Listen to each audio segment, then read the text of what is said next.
Fallout Equestria, Project Horizons, by Somber, Chapter 35, Learning, and I saw the most amazing, most wonderful thing I've ever seen. I poured myself into learning everything I could about magic. I'd died. I'd come back. Now, I suspected that had been my big mistake. I lay in bed feeling like my brain had been squeezed into a jar 2 sizes too small. My vision, whether my eyes were open or closed, was filled with glaring flashes warning of toxicity levels, interface conflicts. And I could have sworn that there was an actual user idiocy warning going off. My mechanical limbs twitched as I sprawled on my side. All I had to do was crawl out, but my metal legs just twitched and jerked again as I went nowhere. I could just lie here, yes, lie here in this nice soft bed and wait for sweet oblivion to claim, "Hey, Blackjack." Scotch yelled in the perfect Philly pitch to make it feel like an ice pick had been shoved in my ear canal. I tried to say something about loudness, volume, or killing noisy fillies. I'm fairly certain that all of that went right over the olive filly's head, though, as she screeched, "Glory told me to come in and ask you about hangovers. She said you probably had a doozy of one, so I should talk really loudly." "NGGGGHHH," was all I could reply as I flopped around and finally managed to bury my head under the pillows. "So, Blackjack, are you hungover? Do you need me to talk louder? Hey, Blackjack. Can you hear me now? Blackjack." She shrieked as she shook me hard, making my stomach thing lurch and my bladder, did I still have that? Clench. Yeah. I didn't need to be dealing with this and a hangover at the same time. "Blackjack. Blackjack. Did you really fly around on a wing of alicorns? Did they crown you? Why were there security ponies asking for you? Oh. And this one black unicorn wanted me to say you were a horrible influence. That was mean, but she gave me a whole bag of candy to tell you really loud, and Glory thought it was a good idea too, and she gave me 3 sparkle colas and Blackjack. Can you hear me, Blackjack? I could kill them. I could kill them all. No court in the wasteland would convict me. A trip to the bathroom and a shower later, I was in a far less murderous mood. The real fun was trying to mentally bash and thrash my legs into moving. I distinctly remembered walking and trotting around without a problem. Okay, the memory was a bit fuzzy, but still, I'd been walking better drunk than I was sober. Fortunately, Scotch enthusiastically herded me, preventing me from actually falling on my face again. Once I'd gotten myself clean and flushed out, the alarms died to a few sullen yellow warnings that seemed to be there mostly to remind me not to do anything like last night ever again. I needed food, power, metal Med-X or something to make my head stop feeling so. And so Mepany, who could fill me in on what exactly had happened last night morning conscious time. A little chronometer in the corner of my eye told me that it was now early afternoon. Hopefully, I'd be able to get my body and brain and everything, and coming out of the bedroom, I tripped on my own feet and tumbled down in a heap. "UGHHH, walking shouldn't be so hard," I groaned, face down on the concrete tiles. Hadn't I been kicking ass a short while ago? I was fairly sure I had. Somehow, maybe some more wild Pegasus? A mare said in a strange electronic voice. I blinked and looked over at the small collection in the living room. Lacuna was lying on the floor next to Glory on the couch. The grey Pegasus was so neat. So clean and tidy that I had to double-check. Next to her, Scotch sat eating one of my birthday cupcakes with a crown of whiskey bottles atop her head. She grinned sheepishly at me. On the coffee table was a large metal drum with a camera on top and a speaker set in the base. There was some sort of generator next to it, along with some strange medical-looking equipment that beat softly. Sitting on the opposite couch were Homage and a strange buck with a crimson and scarlet mane. P21 trotted up to help me to my feet. I had to admit, he cleaned up pretty good too.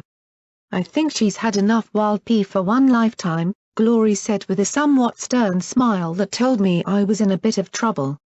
Not that I blamed her, given the condition I'd been in last night. "Did you really drink all 6 bottles in 4 hours?" I'm pretty sure that would have killed any pony else, the odd buck said. When Homage told me that you and Little Pip were being flown here by 5 wings of alicorns, I had to wonder if she'd been drinking too. The grey unicorn chuckled and shook her head, then gestured to her companion. Blackjack? Life Bloom. Life Bloom? This is Blackjack. Also known as security around Hoofington. Her blue eyes focused on me as she said evenly, Life Bloom here is representing the Twilight Society and wants to speak with you about Professor Zodiac's theories regarding your lineage. Oh yeah. That. I trotted towards the assembly, P21 more than once keeping me from falling flat on my face. Again. Look, I know she thinks I'm special but I'm not. Okay? I don't know why I can open up the cases, but I'm not related to any Ministry Mare, and I'm certainly not related to Twilight Sparkle. Life Bloom smiled politely. Why are you so sure you're not? There's much we don't know about the Ministry Mares. The Ministry of Image did an exceptional job obfuscating and hiding the truth. Applejack was the only mare who was ever publicly confirmed to be in a relationship, but it's unlikely that she really was the only one. Homage gave me a gentle smile. It's possible that your relationship is only tangential. You could have some apple blood in you.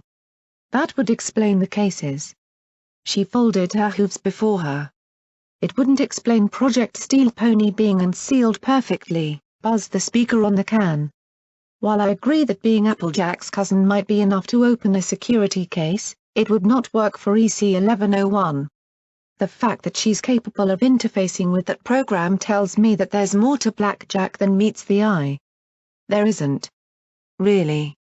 I'm not, I said firmly, shaking my head. I sat down beside the coffee table, and Glory pushed me a bottle of clean water. It might not be whiskey, but it was certainly welcome. I'm just me. A security mare from a stable. I'm not special. I looked from one to the next and felt a stab of irritation at the speculative gazes. Look, why does all this matter?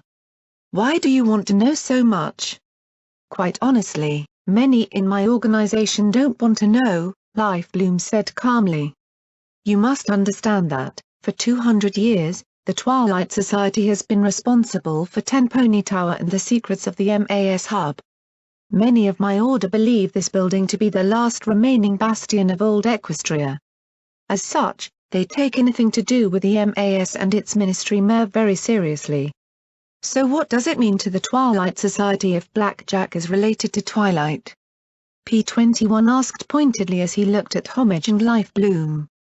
We're not sure. There's a great deal of disagreement in the society about that, Life Bloom admitted, drawing a surprised look from Homage. Some believe that, even if Blackjack is related, she has no right or connection to the society. And on the other end of the spectrum there are those saying that, if she is then she is the legitimate head of the Twilight Society. He looked at me slightly apologetically. Most don't know what to think and or are reserving judgment until we can verify if you are or aren't. I jumped to my hooves. Now wait a second. You're not turning me into your new Ministry Mare. Wait, how'd I move like that? I wobbled and fell against the arm of the couch. Lacuna's horn glowed and she steadied me. Would it really be so bad? Glory asked softly as she put her hoof out to touch my shoulder. I closed my eyes as I tried to think of a way to make her understand. Glory, she was Twilight Sparkle. She was the element of magic. She was responsible for an entire ministry and programs and everything. I'm Blackjack. I think I'm the biggest screw-up in the history of Equestria. I can't even do magic, period.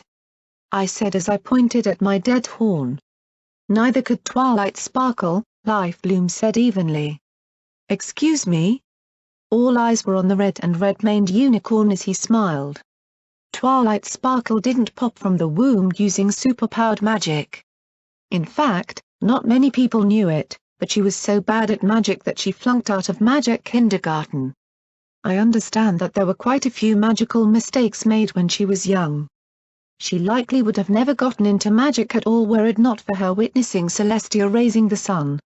After that, She worked hard to learn all the spells she could. Even then, when she applied to Celestia's school for gifted unicorns, she was by all accounts quite mediocre. It wasn't until the first sonic rainbow incident that her magical potential showed itself. Only then did she receive Celestia's personal attention and tutelage.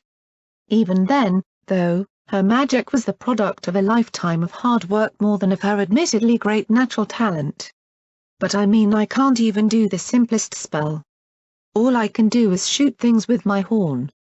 Make that good, Blackjack. Yes, but did you have Princess Celestia as your teacher? Life Bloom asked. To be fair, textbook had been about as interested in me learning as in watching paint dry. Even Mom's endless attempts to remediate me were more embarrassing than instructive. Twilight Sparkle received the instruction and attention she needed to excel. From Glory's description, it's doubtful Twilight would have learned any magic at all were she forced into your circumstances. And before you ask, neither Twilight's mother nor father were exceptional magic users. For some reason, his assurances were making me feel more and more panicked. I wasn't Twilight's descendant. I couldn't be. I was Noppany. A screw-up. If I were related to Twilight, then I'd be responsible for fixing the entire wasteland. I'd have to use EC 1101 to do something. I couldn't even fix Hoofington yet. Of course, my stupid body felt all calm and still I needed to get some kind of heartbeat simulator installed. Homage looked at me with a sympathetic smile. Why didn't we just get it over with, Life Bloom? The door test? Door test? P21 asked with a small frown. There's a door in the tower enchanted to only open for Twilight, though we think that a direct descendant could also do it, Homage said calmly. So, all Blackjack has to do is try to open the door. Right, I croaked. Let's get this over with. Are you sure you don't want to eat something first? Glory asked as she looked up at me in worry. You look even paler than a white pony should. I shook my head firmly. With the way my guts churned, I was certain that I was going to puke if I actually had something in my weight. Those were guts, right? Ugh, I wasn't sure if I needed an owner's manual or an anatomy lesson. In either case, no. Food was not a good idea just now. I look forward to hearing all about it when you get back, the professor said as the camera turned to face me. Remember, whatever is inside was Twilight's. That means that, if you can get to it, it's yours, Blackjack. Don't let them take it. Life Bloom merely smiled and said nothing. We trotted out like an execution procession, leaving Look You Nye with the professor. I looked around and asked dully, where's Rampage? Your friend Rampages in security till you leave. So Meppany pointed out that, since she's a Reaper technically, she's a Raider. Normally that would be a death sentence, but well, Life Bloom coughed. Yeah, good luck with that, I said as we stepped into the gilt-decorated elevator. Are you sure you're okay with this, Blackjack? Homage asked quietly beside me. I sighed. No, I'm really not. I just came back from the dead. My body half the time it works flawlessly, and the other half I'm falling on my face. But the Twilight Society helped bring me back. They could have told Glory and the professor to piss off. Then I'd be a tainted cyber pony. Being related to Twilight won't change who you are, Blackjack, the blue-maned mare murmured as the car came to a stop and we set off down another corridor. I slowed my pace, letting the others go ahead. Then I looked at her. Won't it? You heard the professor and Life Bloom. If ponies find out that I'm Twilight's I don't know heir or descendant or something, what is that going to mean? I can barely handle being Blackjack, Security Mare, reject of Stable 99. I wanted to believe her. I wanted to think that, if I opened that door, things would still be fine. Hey, maybe it would make things easier. Except that my life was never easier. You're not a reject or a failure, Blackjack. I've seen what you've done. Really? Did you see Fallen Arch? Did you see Clover's head explode? Or Glory's wing fall off? Did you kill only goddesses know how many rangers to sink a ship? Did you see that? I asked sharply, my irritation from the morning returning which made me kick myself even harder. She was trying to help me, and I sighed, lowering my eyes. I know you told me I did good things, but it all feels like a lie. It feels wrong, like I'm winning some sort of prize I didn't earn. The others had realized I'd stopped and were starting to look back. I really don't want to do this, but I have to, so let's get it over with. I wanted a drink. A whole bunch of drinks, right now. Everypenny was gathered before two large doors. They were of sturdy lightwood and beset with amethysts. I felt nausea welling up from an organ that didn't exist anymore. The gems glowed a faint purple. There were other ponies here, watching with grim expressions. I didn't want introductions. I just wanted this over with. I looked at the door handles and sighed. So any pony laying odds? I asked, swallowing hard. It's going to be all right, Glory assured me. Please get on with it, drawled one buck, clearly not anticipating anything important happening. I wanted to capture his complete skepticism. But my mind kept going back to that horrible room with that sobbing mare, and the surrogacy spell. I thought back to Twilight saying farewell to Big Macintosh. Please, please, please, please let it be so many else, I prayed aloud as I walked to the doors. I closed my eyes, suddenly glad I couldn't hyperventilate. Slowly, I reached out with a hoof, the limb jerking around a little before I was finally able to rest it on the latch, feeling the oddly warm metal under hoof. I didn't even have magic to open it with, my hoof pressed down on the latch, and nothing. Nothing at all. I stared, and then jiggled it with my hoof. My jaw just hung open as I tapped the metal hoof against the door latch. Nothing. Probably related to rarity, one of the mares drawled as she turned away. What a drama queen, agreed another as they trotted off. Well, I suppose that is that, Life Bloom said with a sigh. I couldn't look away as I tapped the door latch one last time. Still didn't budge. Homage looked at me in concern. For a moment there, I'd been absolutely sure. I guess I gave a little half smile as I looked back at Everypenny. I guess I got all worked up for nothing, huh? It was like stepping out from beneath an immense weight, and yet I looked back at the doors. If I was so relieved, why was I feeling so disappointed? Blackjack? Glory asked in concern as she walked up next to me and hugged me with her wing.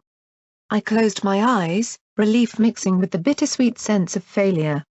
I couldn't tell which was stronger. I should be happy, right? I'm good, Glory, I said and smiled as I settled on relief. I'm just surprised. I mean, I know the odds were against it, but I think that, at the end there, I really was convinced it was true.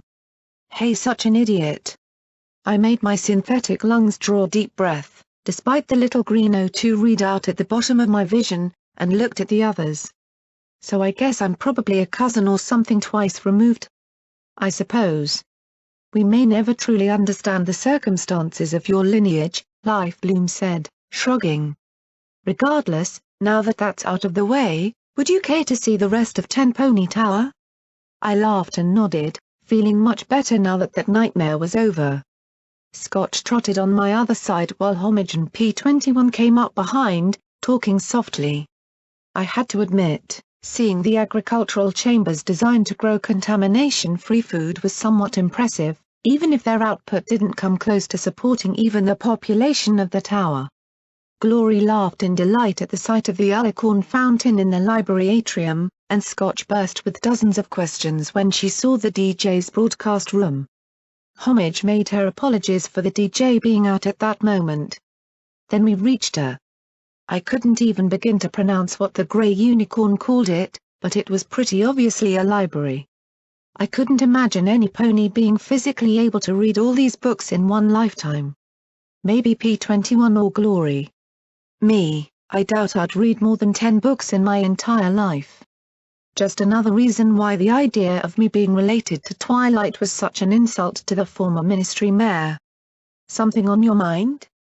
Homage asked me quietly, making me jump a little. Oh, nothing. I never have anything on my mind. I'm not a smart pony, after all, I said with a grin. I think you could sum it up as booze, guns, and flanks. Oddly, she didn't appreciate my joke. She looked sad, and even a little bit angry. Why do you always lie to yourself? She asked me in a low voice. You say you're stupid, but you've been exposing secrets and conspiracies from 2 centuries ago. You say you're a failure when you've helped countless ponies and stopped a war. You say you have no magic, but look at what you can accomplish. It's not lying, Homage. It's being honest, I replied, and for some reason that comment seemed to shock her more than anything. Lying would be saying I'm awesome and ignoring the fact that I've gotten ponies killed. That I've murdered so many who didn't deserve it. If there were a guidebook for messing up, I'd be the author. And no matter how much I try to tell myself I've paid the price and I'm even, the honest truth is that I'll always be a murderer. The second I forget that or it doesn't matter, that's when I'll be a monster. I looked at her with a half smile. The truth, no matter how bad it hurts, right? I looked at all the books. That's why I'm so glad I'm not related to Twilight. It was stupid of me to get worked up in the first place. There's no way some ebony like her could be related to a pony as messed up as me. It's not like she would be your mother, Blackjack. There would be something like 10 generations between you and her, Homage said quietly. I turned away. She didn't understand. But the grey unicorn jumped back into my path. You know what I think? I think that the reason you're so glad Twilight's not a part of you is that it would disrupt this perfect little horrible picture you have of yourself. You're a good pony, Blackjack. You've helped so many. You helped little Pip. She's so boneheadedly determined to do everything on her own that it's a miracle for any pony to be able to tell her to hush up and accept aid. I blinked as I looked down at my hooves. She didn't understand, just like I didn't understand what P21 had been through. I didn't know what to say, and finally she sighed and then hugged me tightly with her hooves. Someday, you will know the truth. Someday, you'll know what it's like to live without hating yourself. It was a nice sentiment, but she didn't understand. Some ponies deserve to be hated. Like Goldblood. Like Sanguine. Like Deus. Like me. She sighed as she let me go, then narrowed her eyes at me. Now what's this I heard about you kissing my mare friend? I blinked. You mean you and little Pip are? Wait. That actually happened? I jumped back. I mean she was, she was looking and I was, and I waved my hooves before me. I'd never had, I mean she's cute. And all but Homage arched a brow coolly, then smiled. We are, and she did, and she is. And I'm pretty sure I'll be able to use that kiss for some fun tonight. Then she looked over at Glory as she trotted towards us. I'm just wondering if she knows about you kissing on my little Pip? Glory's purple eyes suddenly turned cold as she looked at me. Oh shit, I'm up Shekuga, I struggled as the pair of mares just stared at me. Then Glory looked at Homage. There's only one thing to do, isn't there? Homage nodded gravely. There is. This was it. I was gonna die. Glory and Homage stepped closer, their eyes locked on me, and then both smiled in immense satisfaction and lightly smooched each other on the lips. At which point something in my brain burst and I fell over in a heap, twitching. The pair laughed as they trotted away, talking about evening plans and how silly little Pip and I were. Life Bloom trotted up. She certainly is quite the odd mare, isn't she? Something like that, I said with a sigh, shaking my head. Evil was more my thinking, both of them. I love this room, he said with a smile, looking at all the books with a soft gaze. Then he blinked. Oh. That reminds me. I think I left a book on the desk in the office over there. Could you get it for me, please? I looked at his perfectly capable legs, and he added, it might also give you a chance to lose that flaming red expression on your cheeks. Yes. It would, wouldn't it? I walked towards the door he'd indicated, set off in the back corner of the big library room thingy. What was it with smart ponies and ridiculous-sounding words? Like everything else in the room, it was decorated with a golden unicorn with an amethyst eye. There was a tiny spark, and a little pink pony in my head gave a little ooh. I glanced back, but Life Bloom was talking with P21 and Glory was still chatting evilness with Homage. Them kissing each other like that evil. I stepped into the study, feeling my cheeks burn. I wasn't exactly in a rush to get back outside, so I looked around a bit. Surprise, surprise. There were even more bookshelves in here, along with several books sitting on the desk. I probably should have asked which book Life Bloom wanted, but I could do that later, and, oddly enough, a great number of scrolls. They were stored along one wall in a rack like bottles of wine. I looked at them like an idiot before I remembered that my horn didn't work and instead pointed my hoof at it. Fingers on. Thumbs function? Freaky digit powers activate. Finally, I sighed and bit the end of one scroll. It easily opened. I wondered if it was on magic paper or something. Slowly, I unrolled it and looked at the elegant script. My dearest, most faithful student, Twilight, you know that I value your diligence and that I trust you completely, but you simply must stop reading those dusty old books. My dear Twilight, there is more to a young pony's life than studying, so I am sending you to supervise the preparations for the Summer Sun celebration in this year's location, Ponyville. And I have an even more essential task for you to complete: make some friends. Your devoted teacher, Princess Celestia. I stared at the letter in astonishment, then flushed and wiped away the slobber I'd gotten all over the end of the scroll. I was a little relieved to see that none of it seemed to stick to the surface. Magic paper indeed. This was a royal letter and a historical document. I carefully rolled it back up with my hooves and returned it to its cubby, selecting another scroll. This time, my fingers folded out to nudge it into my hooves. My dearest, most faithful student, Twilight, I know that there are no words I can adequately express for the loss of your friend, Big Macintosh. I realize that, in times such as this, words cannot convey any cure for the pain we feel when one of our own dies. I am sorry that he died to protect me from that assassin's bullet and curse myself that there is no way to undo what has happened. All ponies pass, and I know that one day you will be reunited with him. I am here at the school if you should ever need me. Your devoted teacher, Princess Celestia. I sighed, rolling the scroll up and returning it to the rest. I couldn't discern any order or other method of filing.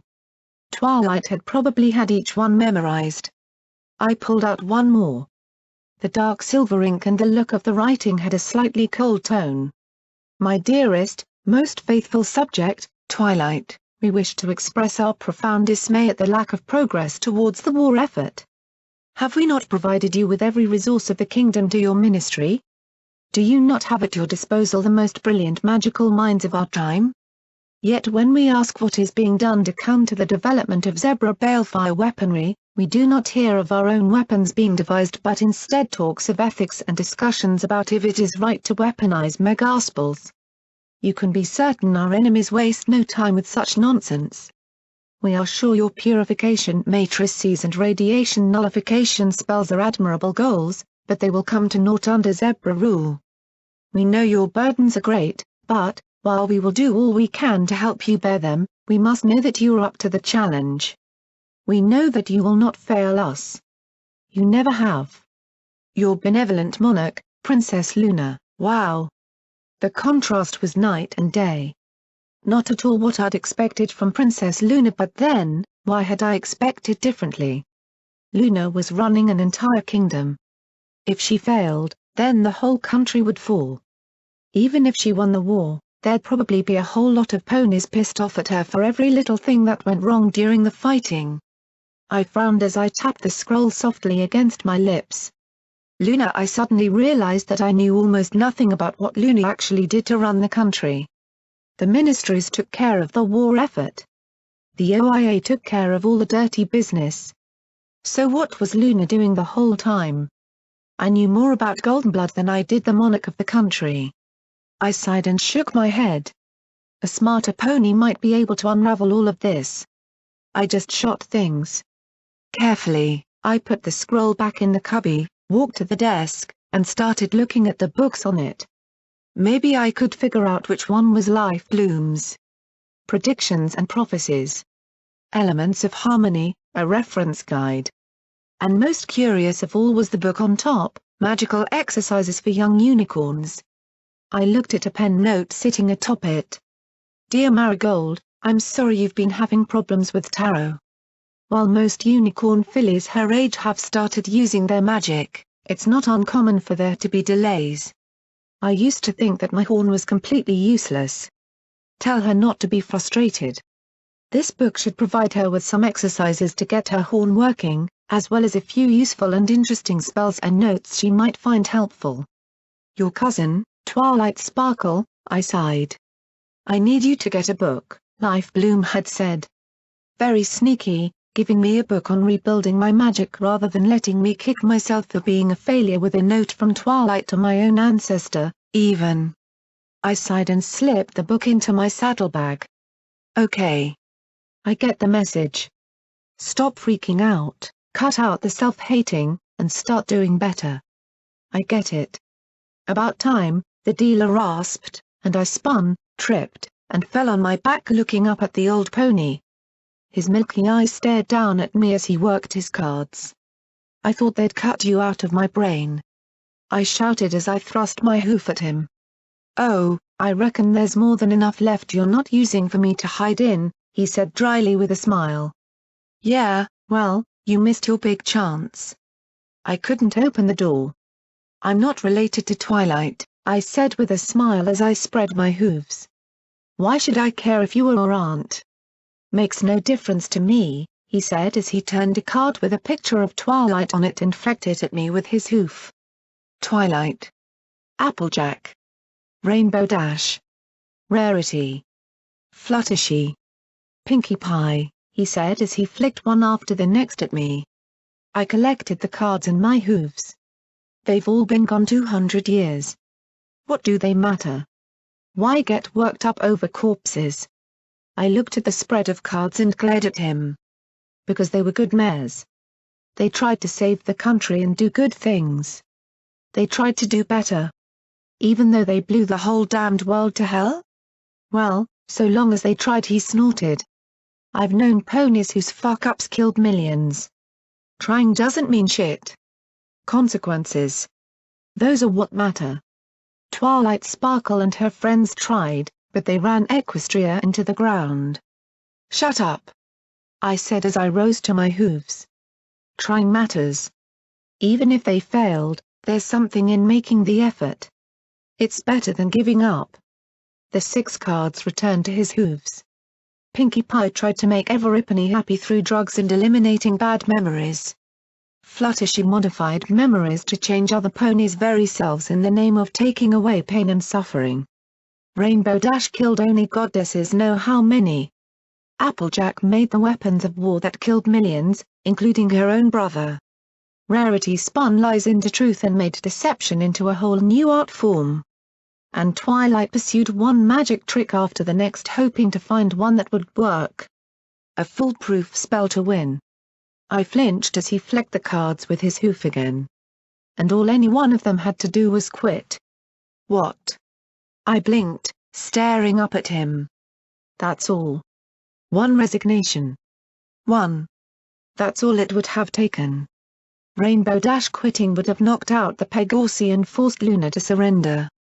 Applejack retiring would have thrown the war production into disarray, the heads of the companies under her fighting tooth and hoof for her position. Fluttershy's resignation would be joined by hundreds of doctors, nurses, and medical staff. And any of those 6 quitting would have led to the resignation of the other 5. He gave a dismissive snort. With the ministry mayors gone, the whole government would have folded like a deck of cards. But Equestria would have lost the war. I protested. So what? He asked softly, but with a tone of such utter contempt that it made me pause. He gestured out the window. Are you saying that this is better? The zebras had lost so many people that they were forced to use robots, tanks, and missiles because they couldn't continue their traditional way of fighting. A victory for them would have meant them returning home and the abdication of Luna from the throne. All it would take was any one of those 6, anyone, and Luna would have been unable to continue the war. So what are you saying? That they were scum for fighting for what they believed in, or that I should give up? I asked with a sigh. I am saying that you are wrong for thinking they were flawless. I am saying that they made mistakes. They did what they did for all the wrong reasons. He looked around at the office and sighed. This isn't a bad place, Blackjack. Who could make a life for yourself here? You and your friends, away from the Hoof. I can't, I said softly. I sat still for a few hours after coming back from the dead and then went and apparently got myself and little Pip all shot up. I can't just stay here in Tenpony, assuming I could afford it and they'd let me. Get therapy. Helping Roof will work with you on that. But you need to do this because it's the right thing to do. To fight because it's the right thing to be fighting for. He lifted the card of Twilight Sparkle. Because, if you're doing this because you feel like you have to, then, related or not, you are exactly like Twilight Sparkle and the rest of her friends. I sighed as he disappeared, leaving me alone again. Of all the times for him to show up, why now? I carefully removed that note from the book. Was I taking this because of things that happened 2 centuries ago? Or was it because I wanted to get my horn to work again? Because I wanted to do magic on my own? I read the note 3 more times and sighed. No. I'm Blackjack, and no matter how lacking I might be, I was supposed to do magic. A unicorn is more than just an earth pony with a horn. I trotted back out and saw Life Bloom waiting for me. He had the oddest look on his face. I tapped my saddlebag and mouthed thank you. For a moment, he paused, and then he smiled. Homage was looking at me too, a touch worried. But I smiled back and nodded, and that seemed to put her at a little more ease. The rest of the afternoon was spent in an unsettlingly relaxed manner. My friends and I got to enjoy the many splendors of Tenpony Tower. I had to admit, I'd never been anywhere quite so clean before that wasn't actually some sort of death trap or house of horrors. The sight of ponies trotting around, talking, and trading was soothing. Whether here or in flank, trade saved the wasteland. Since Helping Roof refused to accept most of the chems provided by Caprice, I sold them to a vendor for a decent amount of caps. That allowed Glory and I to enjoy a perfectly nice, ridiculously overpriced meal in one of Tenpony's restaurants. I personally found it more than a little bland, but then, so was everything else. My sense of taste was a little off. I wondered if that had something to do with the whole eating metal thing. I bit down on the head of a fork and squeezed my jaws closed. There was that faint tingle, and the metal softened enough for me to chew it. Nope, not much difference at all. The waiter took one look at me holding half an eating utensil between my hooves, and his eyelid twitched. What? It came with the meal. There was a sizable crowd eating at the moment. I wasn't very used to that either. Heck, even back in '99, most of my meals were during curfew. Glory was ruminating on a cafe very much like this back in Thunderhead, but something at the next table over caught my ear. A little phrase that spilled out of the mouth of a mare, a little too dirty to be a full resident but a little too clean to be some ebony long in the wasteland. If you want to make caps, get to Hoofington, she said with a faint slur of some ebony who'd had one drink more than they should. A quick in and out and you'll solve all your monetary problems. Glory had noticed me turning in my seat to look at the mare and her 3 companions. Laughing, joking, but paying her enough attention to hear what she was saying. Blackjack? Glory asked in concern. But I stared at the mare with her greenish-yellow hide and her wide smile, and a pink pony hissed in my ear, "She's a bad pony." "Just want to say hello," I said absently as I rose from my seat and trotted towards the mare and her friends. They were all tower ponies, well-dressed and more or less clean. But there was just something off about the yellow-green mare. "It shouldn't be that hard to set up an expedition," mused one of them aloud. "A sizable caravan. 20 ponies, 10 Brahmin at least. Soon as this beastly siege lifts, better to make it 30. The Hoof isn't exactly an easy place at times, But once you've found a spot, you're a prospector. Mare suddenly blinked up at me, then smiled a little too easily. Oh, hello. You interested in making a fortune out east? I grinned as Glory trotted up beside me, frowning in worry. Yeah, you can say that. You just come from there? Surely did, she said with a wide grin. Came back with trunks loaded with mint-condition guns, ammo, caps, and a couple crates of food. Felt bad leaving a bunch behind, but I just didn't have any more Brahmin. She laughed, and the other three joined her. Well, you could have gotten some more from the finders in Megamart. Caprice is always happy to help for a good price, I said, and immediately drew the curiosity of the three.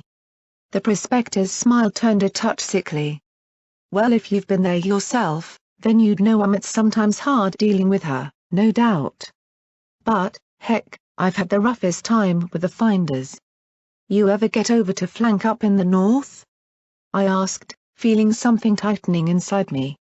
I had a target on her face and felt my legs humming faintly. Oh no.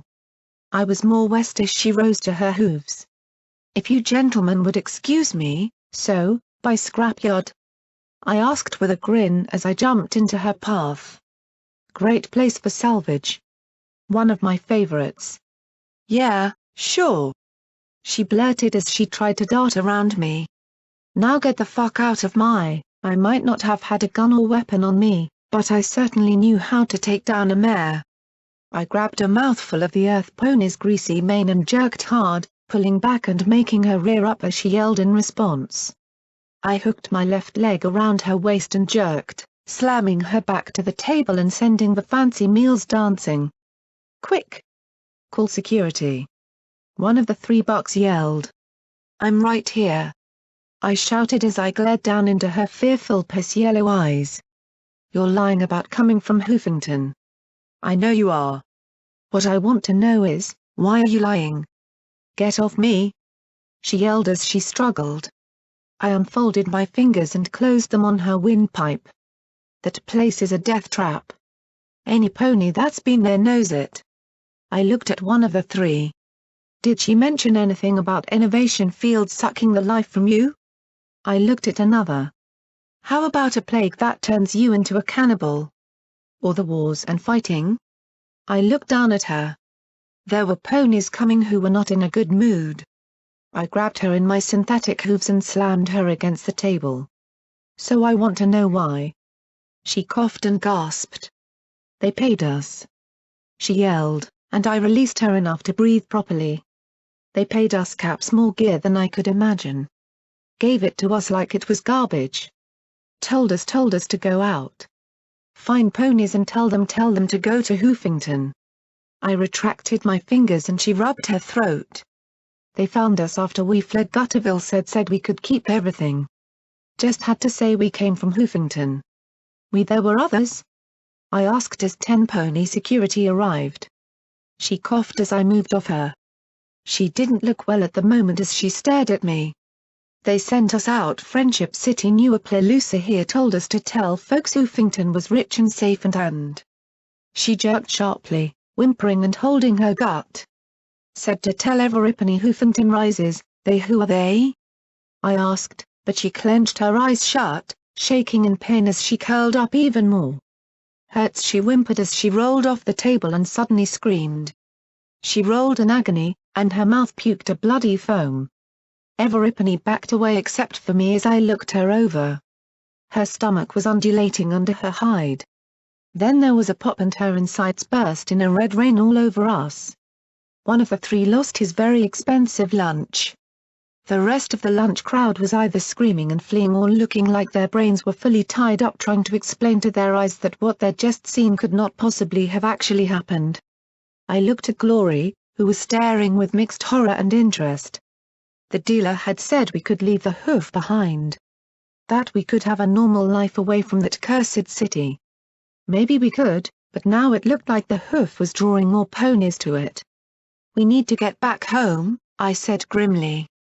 Then I turned and looked at the half-dozen security ponies in front of me and dropped my eyes to the dead prospector. Oh shoot, so. What are you in for? Rampage asked me as she stretched out on the bunk in the 10-pony detention cell with her hooves behind her head. Right now, Glory and Homage were trying to clear things up after my little disturbance. The security ponies were trying their hardest to hush up a nasty death before it disturbed the natives' delicate sensitivities. I was fairly sure there would be at least 3 new patients needing helping hoofs therapy. The inside of that prospector hadn't just been blown apart but shredded from the inside. Apparently, that wasn't common in 10-pony. Damn, was I really this jaded? Got in a fight, I muttered. Shouldn't do that, Rampage hissed softly. Puts the locals in a hanging sort of mood. Then she exploded, I muttered. Rampage slowly sat up and looked at me for some hint of a joke or sign that I wasn't serious. I glanced at her and sighed. Really? I'm not kidding. She started talking about they and them and popped like a balloon full of red paint. Why do the most interesting things happen around you when I'm not there? Rampage asked with a chuckle. I wasn't laughing, though. So Mepany had sent her here with bags full of caps and loot and a story that she'd gotten them from Hoofington. There were at least 2 others. And whatever had been done to her, she'd been ignorant of it. Them. Conspiracies. Killings. Elusive plots. And somehow, I couldn't help but think that Sir Mepany was pulling together a plan of some sort. With the OIA and Goldenblood and EC 1101. And now it had just killed that poor clueless mare, damn it. Damn it. Damn it. I screamed all at once, thrashing my metallic limbs as hard as I could against the hanging bunk. The metal screeched and deformed before the frame snapped and dumped me on the floor. Stop killing ponies, you fuckers. What's going on? The security ponies asked as I rose and proceeded to kick and stomp the frame till it snapped off entirely. Then I uppercut it against the bars, making the pair jump back as I smashed what remained into broken steel. I wanted to be out of breath, my heart to pound, my legs to be sore and the sensation that I'd pounded whoever was behind all this into twisted metal. Instead, I just sat down on the concrete floor feeling like an idiot. Saw a radroach, Rampage said calmly. She can't handle those things. I looked at the twisted remains of the bunk and sighed, feeling like a royal idiot. Sorry. I was pretty sure my chances of getting out of here were somehow lower than those of me being related to Twilight Sparkle now. Not likely, one pony said to the other with a soft snort. You won't find those things here. Oh, you might. Darn things are all over the wasteland. Even get into stables, evidently, Rampage drawled. The talk of radroaches was distracting them a little from the fact that I'd just thrashed their bunk. Not in 10-pony, one of the security ponies said as he reached over and tapped a small flat metal box on the wall. Ever hear of a pesticide talisman? I looked at his hoof and the flat box. Slowly, I crawled to the bars and stared across at the flat little casing. It was simple, nondescript. Something that had been there 200 years or more. Just one little piece of equipment like thousands of others bolted to subway walls or in the backs of crumbling houses. I'd probably passed thousands of pieces just like it. The one thing that drew my attention more than anything, though, was the faded name on the case. Roselic Pest Solutions. Open it, I said as I stared at the little box. I looked up at the guards, who were not unjustly looking at me like I'd lost my mind. Please. Please open it. The security guards looked extremely skeptical, and I knelt with my hooves clasped before me. Please, I promise I'll behave myself and not make another peep. Just please open it. It's locked, one muttered, tapping the little case. I doubt any pony knows where the key is. Call my friend P21. Great with locks. Blue Earth pony. Probably somewhere scowling. You can't miss him. I hated this sense of stillness inside me. And I thought the striped one was a nutcase. The guard sighed before he scowled and said to one of the others, please see if you can find this friend of hers. Then the tan buck looked at me. And you behave. Turn off your I-beam. Things. Huh? I looked at my hoof and saw the red pinprick light dancing on it. Whoa, that's new. The security ponies moved to a healthy distance, talking quietly to each other. I looked at the cot mattress wrapped in twisted metal and glanced hopefully to where Rampage was stretched out. She arched her brow. Hey, don't even think about it. I'm not dumb enough to wreck my own bunk. I sighed. My bed didn't have enough metal in it for me to ignore how hard the concrete floor was. After 1 hour, 22 minutes, and 13 seconds and I had to find a way to turn that off or I was going to go nuts. P-21 came in escorted by the tan security buck. He looked at the crumpled metal and scowled at Rampage. She sat up and pointed at me. Hey, she was the one who felt a sudden need to redecorate. Not me. I pointed with my hoof at the box. Please. Open that. Blackjack, you're acting crazy, he said in a tired voice. I just had a pony explode in front of me, okay? Just open that box. Then I'll be a nice and quiet mare. Really? I stared at it as he looked at the tan buck for permission. He gestured with a hoof for P-21 to get on with it. He produced his tools from his saddlebags and in 3 seconds popped open the dull metal case. Huh, that's weird. Where's the gem? The tan security pony asked in surprise. And as P-21 backed away, I felt my mane stand straight up along my spine. There, sitting quietly in its unsmashed case, was a silver ring about the size of my hoof. Just like in the black room of Silver Star Sporting Supplies and just like the ring that had been tossed at Lacunai during the battle. The Enervation rings weren't just in Hoofington. Suddenly, I had the feeling they were in a whole lot more places than just Hoofington. It can't be generating Enervation, Helping said as he stared at the silver ring on his desk. Enervation is a phenomenon found only in Hoofington. Life Bloom had arranged our release and now my friends and I had gathered in the office. And I'm telling you that the ring in the sporting goods store was just like this, I insisted. Life Bloom had taken my concerns seriously, though he looked just as confused as Helping Roof. And during the battle, Somepany had rigged one of these with a spark battery. Due to her prior experience, Lacunai was staying with Rover. I could only imagine what they were spending their time doing. Well, while I'm not sure what this ring does, it's not killing us, P-21 said. Life Bloom rummaged in Helping Roof's cupboards, came back with a battery and 2 wires, and carefully attached them to the ring. Again nothing. Now Everipany was looking at me like I was a mid-mare. Blackjack, it's just a coincidence, Glory said softly as she nuzzled me. You didn't see the ring, Glory. It was exactly like this. Same shape and size, I said with a huff, feeling let down. You've been through a lot, Blackjack, P-21 said, trying to comfort me. He was really lousy at it. You're welcome to stay another week, Life Bloom said, then paused and amended, you will be welcome after I tell Everipany that what happened in the cafe wasn't your fault. I scowled as I stepped away and walked over to the gurney the dead mare lay upon.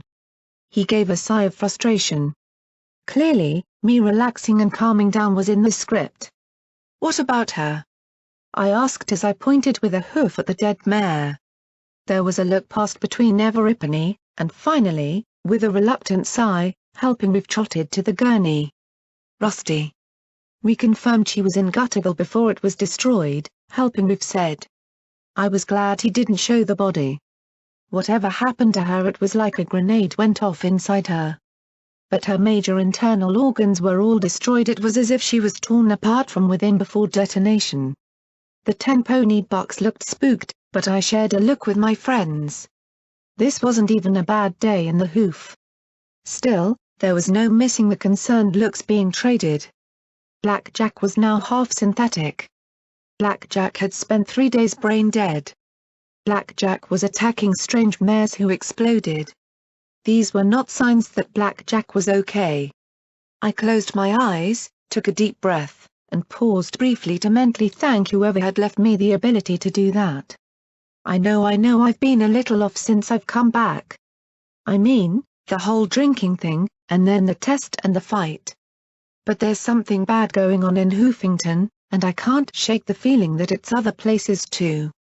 So we have to get back. I can't spend a week just recovering here. I'll be climbing the walls in no time. You might have to, Glory said with a little frown. Captain Thrush nearly burned out her engine getting us here. Oh, wonderful wait. Where is Thrush? I asked, realizing that I hadn't seen her since we arrived. Friendship City, P-21 said. She sort of fell under the same rule as Rampage.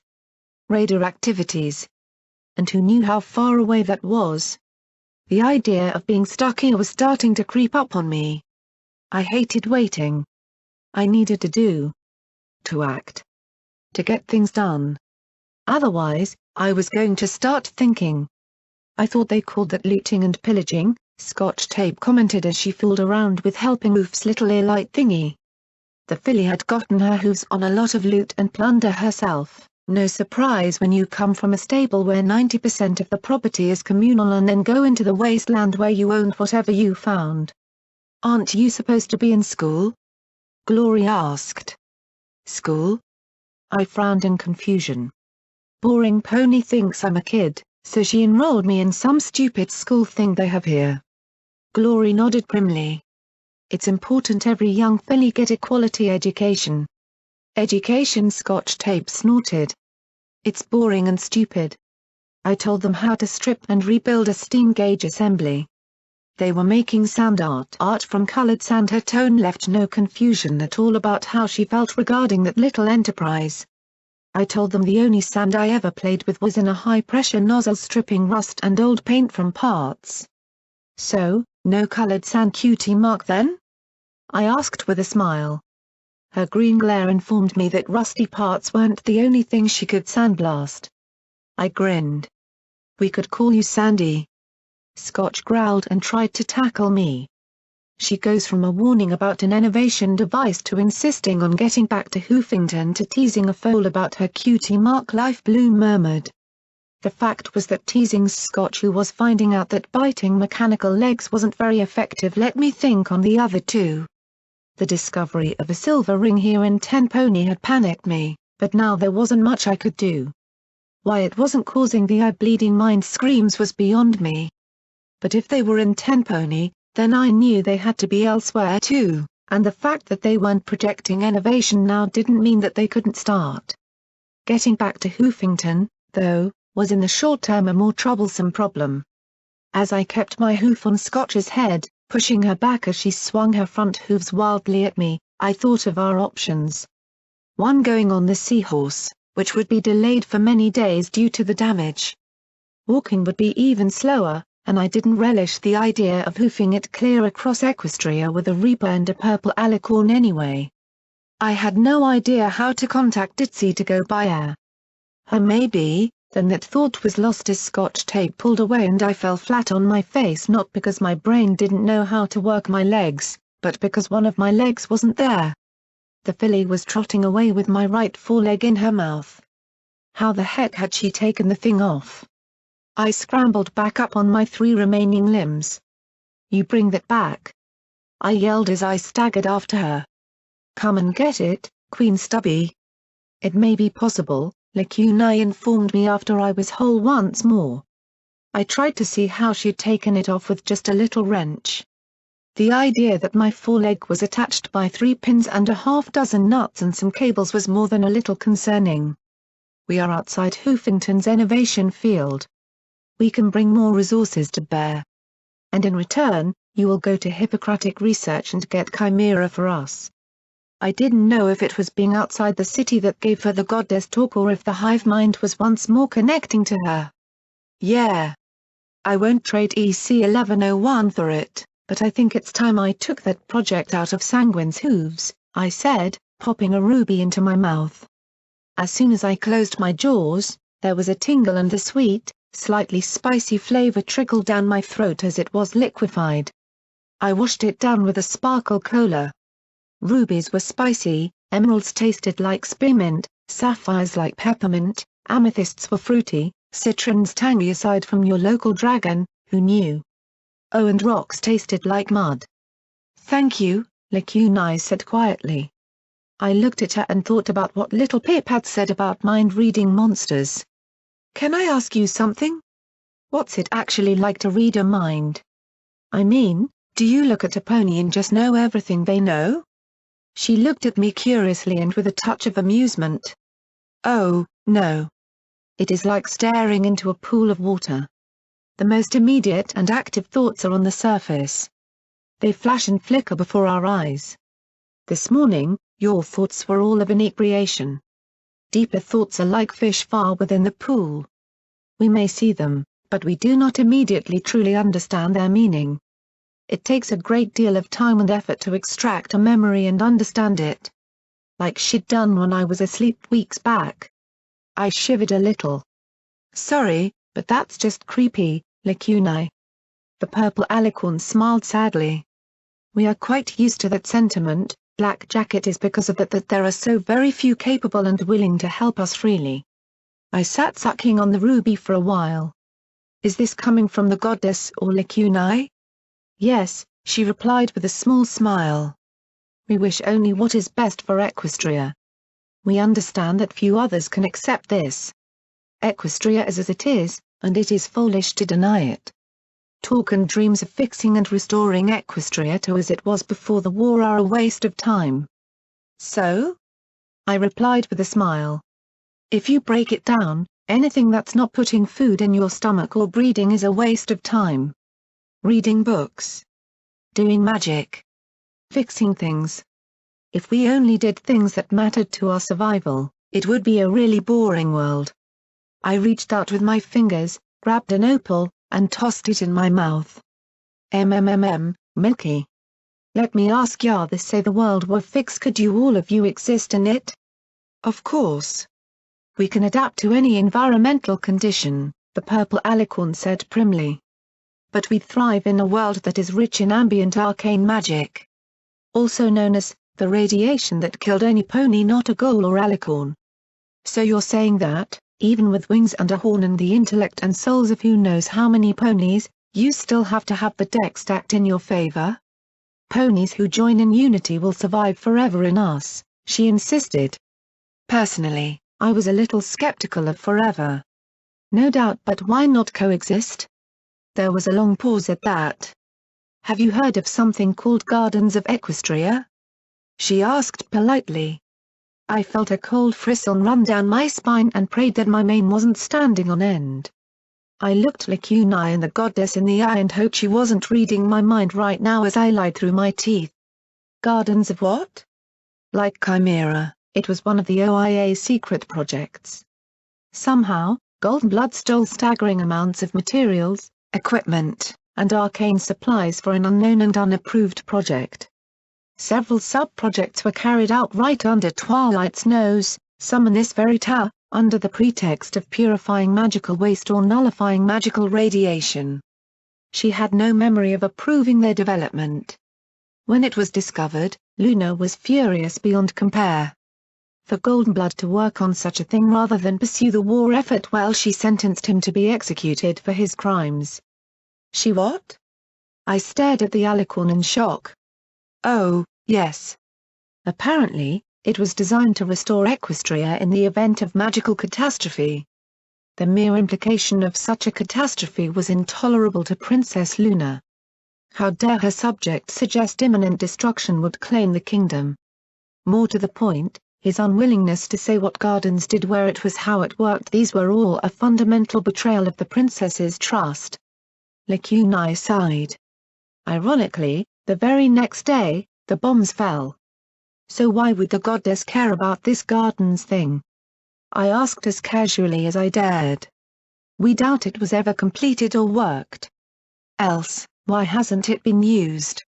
But if it was capable of a tenth of what was predicted, then why would it have to revert the environment? Could it not be tasked with expanding and enriching the wasteland with more radiation? She asked it very matter-of-factly, but suddenly I realized why ponies dedicated themselves to fighting alicorns. You want to use this Gardens thing to make everything worse? I asked in a horrified voice. From your current perspective, yes. I suddenly imagined radioactive fields as far as the eye could see. Surface ponies would be wiped out. Ghouls would thrive, but against immortal and permanently regenerating alicorns, how long before they were blown to pieces? Eventually, radioactive clouds would poison even the Enclave. Yeah, that would make coexistence pretty tough, I muttered softly. We are otherwise occupied with our defense and the biological problem. But someday, we would seek out what became of the gardens. Well, great, another apocalyptic threat. At least this one wasn't urgent, though. Maybe I could find another silver bullet and pay the goddess a visit. But what would that do to Lacunae? And did I still even have folly? Probably not. And should I use it if I did? But if not, Benny, stop the goddess. GHH. My brain was not meant for dilemmas like this. I sat back and stared at her for a long moment. Something was different here. Who exactly was I talking to? You don't really talk to non-alicorns like this, do you? In truth, only one other. He was brilliant, but ultimately we could not risk his inclusion in Unity. He swore to aid us in solving our biological issue in return for our power, but I suspect that he simply wishes our annihilation. She sighed. The rest of the wasteland is filled with cowardly, craven, cruel ponies who fear our potential or slavishly worship us for our power. They do not respect us. They cannot. And you ask why we cannot coexist with them when they are unable to accept us. I had to admit, I'd never thought of it like that before. So why me now? Especially after that stunt I pulled this morning. To my amazement though, she smiled. I guess I really couldn't imagine the goddess as having fun. Then she looked out the window. You kept our secret. I blinked in surprise. About the silver ring. You could have told others how horribly it hurt us tearing our souls out through the connection.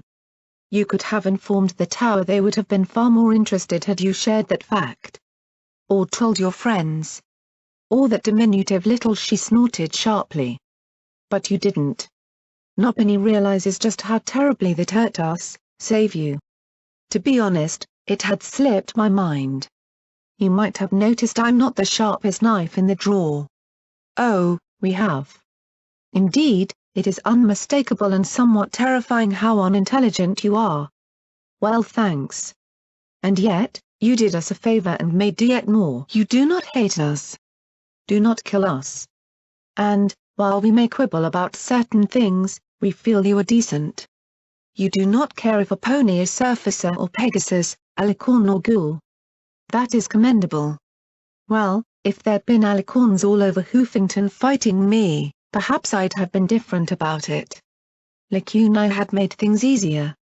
Really, the goddess couldn't have asked for a better ambassador than her. Helpful, polite, quiet, elegant and dignified. And this isn't the goddess I'm talking to, is it? I said softly, looking up at her with a little smile. She looked wistful as she turned away. No. It's not. But wouldn't it be wonderful if it were? The invitation to Homage's dinner party came soon to both my and little Pip's friends. I'd been warned to stay in my room by 10 pony security. At this point, I think Glory was the only one they wanted trotting around, and they were even nervous about her. Still, she was out, I was in and I was bored. I lay down and tried to go into another memory orb. Nothing. Zip. Tossing it back into my bags, I rolled onto my back. Should I even try and regain my magic? I was never good at it, anyway. I was a cyber pony now. I needed to learn how to get my body to work and focus at that. And heck, I hadn't come across many decent orbs to spend time in. Wouldn't it be wonderful if I could make up my mind? What did I need magic for? I summed it up in a word: golden blood. As infuriating as he was, as much as I hated seeing him slime around the corners of Equestria, he was the key to what was happening in Hoofington. And now, maybe, all across the wasteland. Something had happened to him. Treason? Taking credit for gardens? Being sentenced to execution? I just didn't understand it. If he was a monstrous shit, then fine, I could have dismissed it. but he'd apparently protected Twilight from Luna. Why? He'd hit her for making alicorns. He had taken her memories. And, apparently, gone to the block rather than betray her. Most infuriating of all, I was the only pony who seemed to know about him at all. The OIA had got an image to cover their tracks. I found the OIA office in 10 Pony converted into a cheese shop. The only indication that it had ever been something else were the faded rings and QT marks next to the door. The emblem had been painted over and only barely bled through the white layer. Only Professor Zodiac had any direct knowledge at all. The 3 most important things are loyalty, love, and secrets. Who had he loved? What was he loyal to? Why so many secrets? All this thinking was making my brain hurt. But I'd learned the most through memory orbs. To make orbs work, I needed magic. Though maybe not. I might not be allowed to trot through the shops below, but I'd been shown where there was a dandy library up above. Reading was hard. I'd snuck. Well, technically, I doubted that I would be kicked out if I got caught, but why take the chance? Anyway, I'd reached the Earthy place, but once I'd gotten in, I was completely screwed. I figured that a library was a place where you just looked at book titles and find Golden Blood, a memoir or something. It never occurred to me that, with thousands and thousands of book titles to look at, I could spend years searching and never find a thing. UGGH, damn it. There has to be something in here on Golden Blood. He can't have just disappeared. I'm afraid that most references to Golden Blood were removed by the Intellectual Reorganization Command of Princess Luna's 3rd year, a mechanical, feminine voice hooted from up above, making me jump and bite down on a book, readying it for throwing. From the roof descended a golden owl that landed on the rail and blinked at me with bright purple eyes. Need I remind you that biting books is not good for the preservation of the covers, mistress? I spat out the book. Who are you? What are you? I am Newtomine, mistress. I am the keeper of these books, she replied. I slowly walked around the golden machine, and its head slowly rotated and remained focused upon me. I am Ministry Mare Twilight Sparkle's personal assistant within 10 Pony Tower. Second to her number 1 assistant, of course. So you are a robot? Robotic owls. Who knew? That is a fair assessment, Newtomine said with a nod of her head. You desire texts on the first OIA director, Golden Blood? Yes. I said, glad that I'd finally hit a break. Tell me you have a biography or something on him. I'm afraid not, mistress. As you know, most texts referring to him were purged following the establishment of the ministries. You must have something. The owl stared at me for a long moment. Then, suddenly, she winged away to one of the upper shelves. She hovered in front of the bookcase and carefully pulled out a book with her claws, then flew back to a reading desk and set down the slim grey tome. Luna's Academy for Young Unicorns, Get Sent to the Moon. I flipped it open and was astonished by a picture spread over 2 pages. Luna was standing in the middle, looking like she was struggling not to cry. The faculty flanked her, and 100 or so unicorn foals smiled at the camera. Save one who was levitating up the pigtails of the filly beside her and a pair of colts down in the front row poking each other with sticks. And there, right beside Princess Luna, was Golden Blood giving a stern look at the 2 disobedient colts in the front. I flipped through the pictures. There was an article on the Academy being in a remote location, keeping it safe from the war. A short little comment from the princess about how she'd always had a fondness for young ponies, but she could never gobble more than one. So many pictures of young ponies learning everything. Unicorns learning magic. Studying. Meeting in clubs. And in the middle of it all was Luna.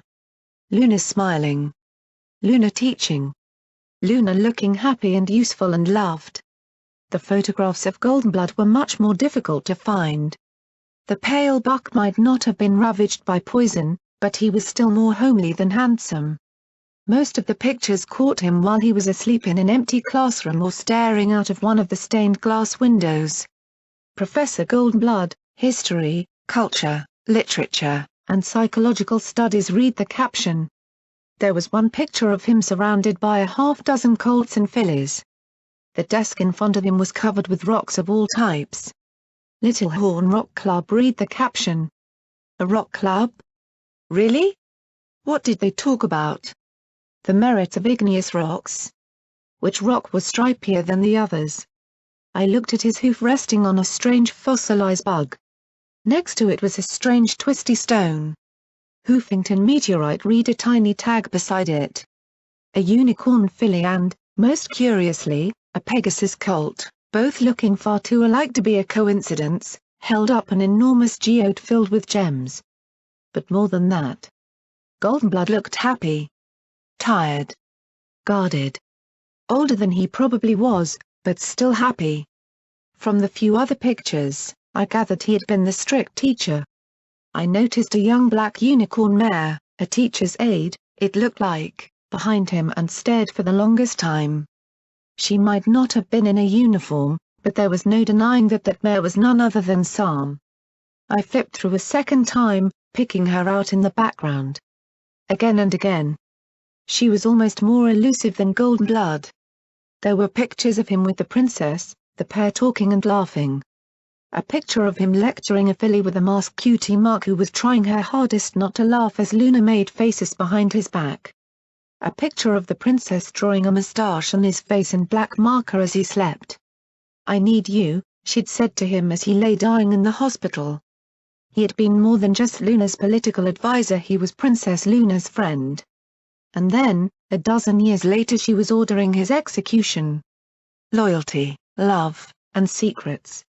Goldenblood might have been a bastard, but he hadn't always been that way. He had been a teacher. Brilliant. Intelligent. From the look of the students around him, though, he had been respected as well. Had it been Little Horn that changed him? I looked up for a moment and noticed that 3 more books were on the table in front of me. Newton must have brought them down while I was looking through the first one. Setting Little Horn aside for now, I pulled the book on the left over. I opened Dancing with Stripes to a number of grainy black and white pictures of a zebra metropolis with marble pillars and white temples. In the front of one of the pictures was a unicorn mare in a frilly, fancy dress that was right up the over-mare's mother's alley, standing beside a young colt wearing an explorer's cap. Even as a colt, he seemed a solemn and guarded kid. Sundancer and Goldenblood read the caption. My eyes moved to the text beside it. From our many adventures in Rome and other zebra lands, we have found this a strange and enchanting place. For many ponies, zebras are hut-dwelling primitives practicing strange shamanistic magic. It is unthinkable that zebras should have cultural and historical accomplishments that rival, even exceed, those of even Ponyville, much less the greater equestrian cities. My son and I have explored the vast empty savannas, crossed blistering deserts, and explored strange jungles only to be dazzled and amazed by these genial folks and their strange but not unwholesome ways.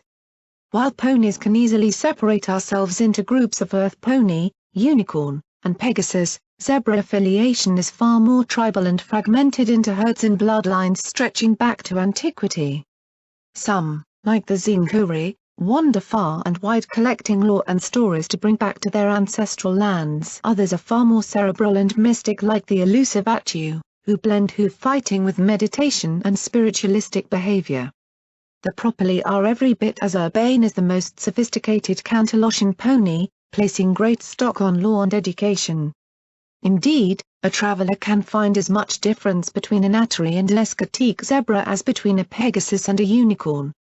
While most zebra tribes are friendly, if odd, one must take care to avoid star-touched tribes. The term describes tribes that have dabbled in dark and forbidden magic or performed horrible crimes. The most infamous, of course, are the Star-Kateri, or Eaters of the Stars, tribe, whose dark tales of ritual sacrifice, flaying the skin off still living prisoners, profane rituals, and other dark deeds have become the stuff of trashy adventure tales back home. Others, like the Karnalala, engage in disturbing sexual practices and self-mutilation. These star-touched tribes are shunned by zebra society as a whole, But sadly they are the first thing many ponies latch onto when thinking of our striped neighbors. I flipped to the next page and looked at pictures of zebras. Some were wearing fancy clothes and dancing on their rear hooves. Another balanced on a pole upside down. 4 calmly discussed things in a library that looked almost identical to the one I was in, only somehow even bigger. 2 zebra mares struggled in brutal hoof-to-hoof combat. A pair of zebra males stared out with dark eyes from a shadowy doorway, their faces branded with a swelling star and other ritualistic scars. Still there wasn't much I could see about golden blood. I sighed and pulled the next book over as Newton flew down to put away the ones I'd finished with. This one was about the Hoofington reconstruction and had a picture of Goldenblood dramatically speaking before a crowd of thousands as blood ran from his mouth. He looked flayed, the scars barely bandaged and stained pink and red. Other photos showed him talking with Rover, who looked really strange without his mechanical limbs. The sole book on the OIA was barely 50 pages long and sounded like it had been written for children. It didn't tell me anything new. The OIA hub was in Hoofington. It worked to keep the ministries going. No mention of secret projects. No mention of creating monsters or cyber ponies. Just that it was the hard-working glue and oil that kept the ministries working together and smoothly, and reported directly to Princess Luna herself. Damn thing didn't even mention Goldenblood. Oh, wait. There he was. The OIA's director resides outside Hoofington near Black Pony Mountain. Not even mentioned by name. No wonder everybody else thought I was going crazy. I closed my eyes and I leaned back, letting the golden owl take the last book away. I wondered if, 2 centuries from now, Somepony, or Alicorn, if the goddess succeeded in her plans for unity after all, would discover little snippets of my life and wonder, who was this crazy mare? And why didn't she just write an autobiography telling everybody about herself? More and more I kept feeling trapped. Things that happened centuries ago kept creeping through things I felt now. Like I was caught up in a great current and I was helpless to escape it. Heck, I was glad I didn't have to face crashing waterfalls along the way. "Hey, Blackjack," Little Pip said, making me jump and fall over. I hit my head on the leg of the reading desk and hissed, rubbing my skull. Why hadn't they thought to armor that, huh? The little unicorn looked at me in sympathy. "You okay? I didn't expect to find you here." "I'm trying a new thing thinking. Seems to be all the rage among wandering wasteland heroines these days," I said as she lifted me to my hooves easily. "I heard the stable dweller is a master at it." I don't know about that," she said with a little flush and smile. "Homage sent me to look for you. Her dinner party is about to start. She doesn't get to entertain much, and she wanted to make sure you didn't miss it." I blinked in shock as I looked out the windows. There were only the dark purples of twilight left in the sky. How long had I checked the chronometer? 3 hours looking at books. At this rate I was going to turn into an egghead. They'd have to start calling me Professor Blackjack or something. Wow. Time flies with a good book, I said with a sheepish smile, shaking myself as we walked together towards the door. "So you figure out how you're going to deal with your mind-reading nemesis?" "Already did," she said with a little, uneasy smile. "I've taken out my memories regarding the plan. What I don't know, she can't use against me." "So you don't remember us?" I started, and she raised her hoof in alarm. "Don't tell me. My brain's already scrambled enough as is. I don't want them to have to go in and take the information out all over again." She sighed. I stared at her, thinking about Doc Oates' warnings and about what had happened to Scotch. Would ripping holes in her own memory cause reactions and mistakes? Cause her brain to scramble or drive her crazy? She noticed my look and bowed her head. "The only way to do this, the only way for me to be sure, is if I know there's nothing in there for her to pick out." I looked at her for the longest time. I couldn't imagine her going through what she had, facing what she did. Actually sabotaging her own brain to thwart a mind reader. All I did was shoot, get shot at, and have mysteries thrown in my face. I'd never have it as hard as little Pip did. Little Pip. I began, but she shook her head, cutting me off. As is, I'm probably going to have to drop a few more memories before I'm sure everything's set, she said with a little sigh and roll of her eyes, as if it wasn't a big deal at all, and the look on her face said that she didn't want me to treat it as if it was. Wow. She might actually have been able to give the stable dweller a run for her money. So, I asked, you don't remember anything about our adventure? I know it involved me taking a PTM, she said, her eyes falling. Again I knew that kicking myself look. I was a master of that look. And on my watch, I was going to be the only one of the two of us wearing that look. I frowned and stopped. Listen, I was there. I put a hoof on her shoulder. I know why you took it. You had to. There was no other way. It wasn't because you had an excuse to take them. Okay? Little Pip brightened a little and nodded. Thanks still. She wasn't quite letting go of the self-kicking. I could see it in her eyes. Well. Hell, if I was going to let her do that. There was only room for one grade A self-recriminist in this tower. I chuckled as I stepped closer, and instantly her ears perked in alarm. It's too bad though. I know I'll never forget discovering such a wonderful kisser, I said, giving her flank a nudge with my own as I trotted past and out the door, looking back at a little unicorn inventing whole new shades of red to blush. When we arrived at the dinner party, I wasn't quite sure what to expect. I was pleasantly surprised to find most of my crew chatting amiably with most of Little Pip's crew. And since we were arriving late, there was no penny in the way between me and the buffet table. I was feeling positively snacky. I was trotting towards it when my ear twitched at the sound of Glory talking to Calamity. So you're absolutely positive you didn't kill off your entire squad in a rampage of death and destruction and flee to the surface to avoid lawful prosecution by the authorities? She asked as she balanced a cup of punch on her outstretched wing. Let me think on that, the brown Pegasus drawled as he rolled his eyes in mock reflection. Nope. Afraid not. Said my piece and went on my way, though it weren't like they were keen on making it easy. I'll say you did, she said with a little frown. You know, you completely undermined what we were trying to do in Thunderhead with that display. He gave a little shrug. You Thunderheaders? Always with the great big ideas and stuff. So long as Niagara's got the guns, not much you can do. Well, Sir Meppin got to have the big ideas, she replied firmly. Besides, I thought you were all about helping the surface. I am, he replied.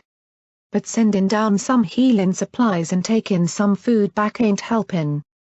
It's flirtin'. There's no way you're gonna do more than that. It takes time.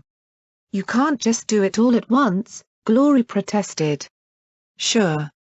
Been 200 years. What's another 200 more? He countered, then saw her ears droop. The brown buck sighed. And if it were Niagara, it'd probably be 2,000 years before they sent so much as spit. I just ain't one for itty-bitty steps. You sound just like my father, she said. His expression turned a touch more curious. Sky Striker.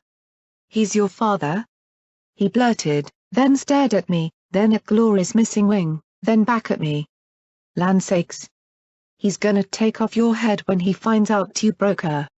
He already knows, I said with a flush as I trotted away, and the two began to talk about the legendary Sky Striker.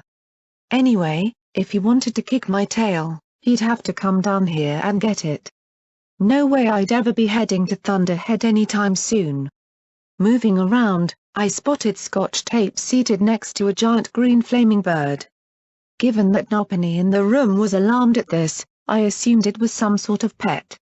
It seemed the two were locked in a staring contest of sorts, only from the expression on Scotch's face she clearly expected to be eaten if she lost. The crackling avians seemed to be having quite a bit of fun with the petrified filly. Both our pit bucks clicked softly. Pour Rad away on her, I suggested, drawing the look of Velvet Remedy away from P21. Don't you dare. You'll make her all sticky. Velvet protested. "Oh, we do that just standing here," Homage said as she trotted up and glanced back at where little Pip was taking a drink of punch, her eyes locked on all our rumps. She gasped, choked, and fell over coughing and sputtering. "You are evil," I said in blind admiration, chuckling. Then there was a loud sizzling squawk, and the three of us turned back to see Scotch with a ripped-open Radaway pouch in her mouth and a smoldering, not quite flaming bird dripping orange fluid. The olive filly looked at us and then at the glaring avian and pointed a hoof at me. She told me to do it. It was her idea. Not sure you noticed, Scotchy, but my ideas tend to get my rump thumped more often than not. The reigniting bird thing screeched, and the olive filly dove underneath the buffet table as the animal stalked atop it, glaring down as only a very grumpy bird of prey can for any sign of the filly emerging. I trotted around a bit more. I talked with Calamity about the finer points of wasteland cuisine. My eyes were a little glazed over after listening to Glory and Velvet make medicine talk, and I made my way over towards Xenith. The zebra mare looked over at Glory. "So, you are with a mare as well?" When I nodded, she simply shook her head. "And you too, do you try for the record as well?" "Record? What record?" I asked with a little frown of confusion. Calamity trotted up and Glory looked over, her ears twitching. The zebra looked coolly over at the littlest unicorn present and said, "I believe the number is 33. Little Pip's eyes went round and she immediately blushed. 33? I asked in confusion. "In a single night," Homage said with a smug smile. 33-0. One night? Glory asked with a flush. "I'm not sure that that's medically possible." That could be a challenge. "Hey, we could turn it into a contest," I said, and Homage grinned in delight. I looked at the grey Pegasus. "What do you say, Glory? I've got an itch in my nethers, a non-stick hoof, and these things," I said, popping out my fingers and wiggling them. Glory and little Pip stared at us, perfect copies of one another, jaws dropped and cheeks flaming. "Sweet Celestia, there's two of 'em," Calamity muttered, pointing his hoof at one and then the other as P21 stared at us in disbelief. "Which one's Lil Pip again?" "It's like looking in a mirror," Velvet murmured. The pair looked at each other, looked back at us with a scowl, and shouted in perfect unison. Shut up." As folks were enjoying themselves nibbling on the repast prepared, Homage trotted up to me. I nearly jumped out of my hooves at her approach. I might like teasing Glory, but the grey unicorn just oozed this sexy confidence that made me alert. "Are they back to normal yet?" she asked as she looked across the room to where Glory and little Pip was still fuming. "Definitely pinkish still. They keep sneaking looks at each other and then going red again," I said with a soft chuckle.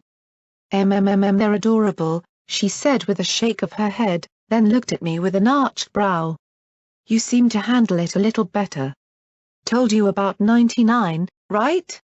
500 mares. $40. A mare that didn't like sex with other mares was in for a pretty lonely life."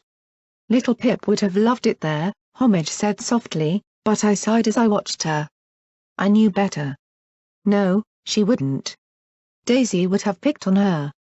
Marmalade would have helped. I would have turned a blind eye. I sighed, closing my eyes. She would have been stuck in her role, whether it suited her or not. She'd never have left and she'd have been miserable. Nobody was happy in 99. Happiness? That was just a delusion. Homage sighed softly. On that happy note Hoofington's gone dark. I looked at her sharply. 4 days ago, right after the Celestia. I'm not getting any signal from the towers there. Actually, I'm not getting transmissions of any kind from there. I've got to get back, I murmured. There were things happening, and I was having dinner and laughing and teasing and I yipped as a tail spanked my ass hard. What was that for? I asked as I rubbed my stinging derriere with a forehoof, blushing hard myself. You were getting that whole kicking yourself for having fun look going, she replied with a smile. You can't run off this very second and you aren't a bad pony for enjoying yourself. Just letting you know. I nodded. She was right. That had been exactly what I'd been about to do. You want to help ponies. That's commendable. It's what I love about Little Pip, she said with a laugh. But you don't have to go charging east just because I give you some troubling news. But I thought that was what heroes are supposed to do? We charge off into the fray so other ponies can get away, I said with a touch of sarcasm. I glanced over at Homage, but the grey unicorn wasn't smiling as she looked across the room at Little Pip talking with Rampage. Homage? I hope she knows I don't want her to go, Homage murmured softly. I know I tease her sometimes. I think I'm absolutely horrible to her. But it's only because the alternative is crying and begging her not to leave. I know she is too. She's just like you. She is to do things. Save Tenpony. Save the wasteland. Save me. I'm just scared that I'm going to lose her. Sometimes I wish I could go with her so that if something bad happens, then I'll be right there with her. I'm so jealous of you and Glory. I closed my eyes. I wish I could leave her here. I saw her die right before my eyes, Homage. Just a few days back. She was inches from my face, and then she fell. One of my enemies saved her life, but for a while there. It crushed me. And I'm always afraid that some decision I make is going to kill her. I'm just scared something's going to happen to Little Pip, Homage said, and I looked at her. Every time I see her, she's slipped a little further from me. It's not so much her dying as terrible as that would be. I've had some Epony I loved killed before. You live through it, as much as it hurts. I'm afraid that something will happen, something like what you had to do in Stable 99. She'll have to make a choice or she'll go too far or something. I keep telling her to fight the good fight and she will. She'll fight till it destroys her. I knew something of the blame game. I haven't really known Little Pip all that long, but I think she'd do this whether you told her to fight or to stay. She's like me like that. Dumb, huh? But it's what I love about her. She really, truly, will do whatever she has to help other ponies, Homage said softly, sniffing and rubbing her eyes. Of course, at that moment Little Pip was trotting over with Xenith and Glory. I can't believe she survived being put through a wood chipper, Little Pip murmured. Is Hoofington like Freaky Town Central or something? But then she spotted Homage and started to look concerned. Homage? Are you okay? Sure. Absolutely, I said with a wide grin. Homage nodded and smiled. MHMM. Hey Little Pip, I gave my slyest grin. I just couldn't help but notice that Homage likes mares and Glory likes mares and you like mares and me. Well, I think the three of you are the cutest damn trio of fillies collected in the wasteland. And, as I recall, Twilight once owned a book called The Zebra Sutra. Not suggesting anything. Just saying I grinned as lecherously as possible. Xenith looked at the little unicorn and one-winged Pegasus and observed curiously, I did not know pony hooves could blush. Things smoothed out a bit after that. There was one little inescapable hitch, though, the alicorn in the corner. She sat quietly, her purple eyes observing us all. Little Pip had done her utmost to ignore her presence completely. I'd explained she couldn't read anything if she didn't touch horns, but the little unicorn just grunted sourly and kept her distance. Still, as the night wore on, Little Pip kept looking over at the far corner where the purple alicorn sat silently. Are you absolutely sure she's safe? Little Pip asked softly. Oh yeah, Lacuni's an angel as long as the goddess isn't possessing her, I said with a casual smile. The little unicorn balked. Wait. She can just take over at any time? I nodded and got that you a crazy look again. Aren't you afraid she's just going to take over and kill you? Kill me? Do you realize how much I owe the goddess? I said with a snort. I'm in debt to her up to my horn. She's not going to just throw all that away. Velvet stared in shock as P21 sighed and shook his head. I continued, besides, all my friends have tried to kill me at one time or another. You get used to it. I shrugged, and Little Pip looked at my friends in shock. I haven't. Scotch protested as she peeked out at the balefire phoenix stalking above her. Oh, right. Scotch hasn't, I amended with a shrug. Little Pip rubbed her chin. Now that I think about it, most of my friends have tried to kill me too, Rampage laughed. Hey! We could make a try to kill our leaders club. Could I get in on that? I wondered. The striped man nodded. Sure, Blackjack. You've tried to kill you more than anyone. Little Pip, Rampage, and I laughed as the black unicorn stammered, this isn't healthy. She looked at the blue buck as she pointed at me and Little Pip.